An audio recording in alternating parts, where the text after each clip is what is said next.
even have sung it. But before we begin to sing the song, I want to give you a little bit about what happened to Christ when he was on the cross. This is from the medical standpoint of how Jesus really died. If you want to review it, you can. This is in the the Journal of American Medicine.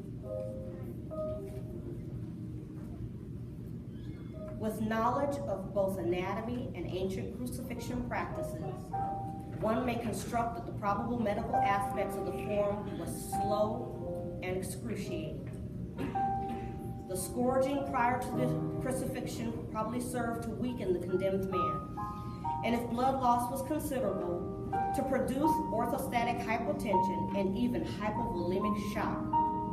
When the victim was thrown onto the ground, onto his back, in preparation for the transfixion of his hands, his scourging wounds would most likely have become torn open again and contaminated with dirt.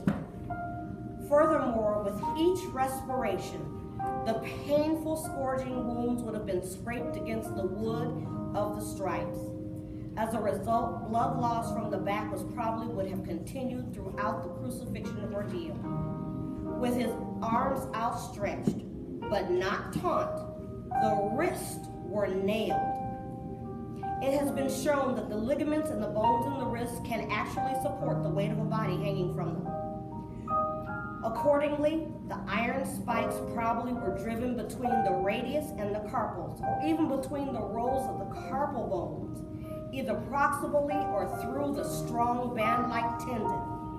Although a nail in either location of the wrist might pass between the bony elements and thereby produce no fractures, but the likelihood of painful periosteal injury would have been great. Furthermore, the driven nail would crush and sever rather large medial nerve. The stimulated nerve would have produced excruciating bolts of fiery pain in both arms. And although severed, that nerve would result in paralysis of the hand, ischemic constrictures, and impalement of all the ligaments. Most likely the feet would have been fixed in front of the stripes by means of an iron spike driven through the first and second metatarsal. It's likely that the deep nerves and the branches of the medial and plantar nerves would have been injured. And although scourging would have resulted from considerable loss, perhaps from the deep plantar arch passed through the anatomy of the transfixation. The major pathological effect of crucifixion, beyond excruciating pain, was the marked interference with normal respiration, particularly exhaling.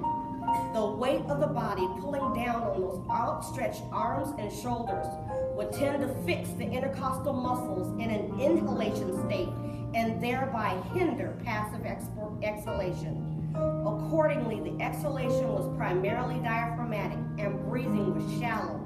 It was likely that this form of respiration would not suffice and hypercapnia would result.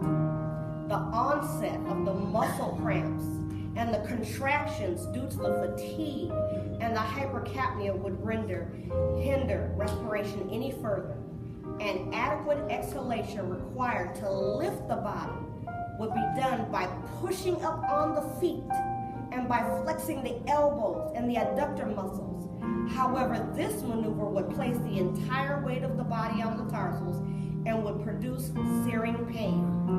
Furthermore, flexion of the elbows would cause rotation of the wrists, and the iron nails would cause fiery pain. The actual cause of death by crucifixion was multifactorial, but it was usually they couldn't breathe anymore.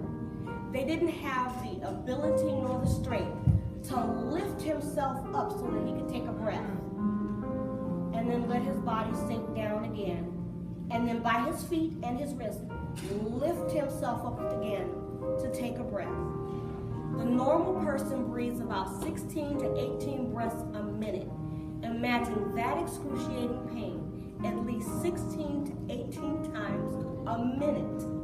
And he was on the cross for hours. Every breath was excruciating. So when I look at this hymn, were you there? We know we weren't there. But if you've ever experienced something that excruciating in your life where you didn't deserve it? So would you sing with me? Page 158.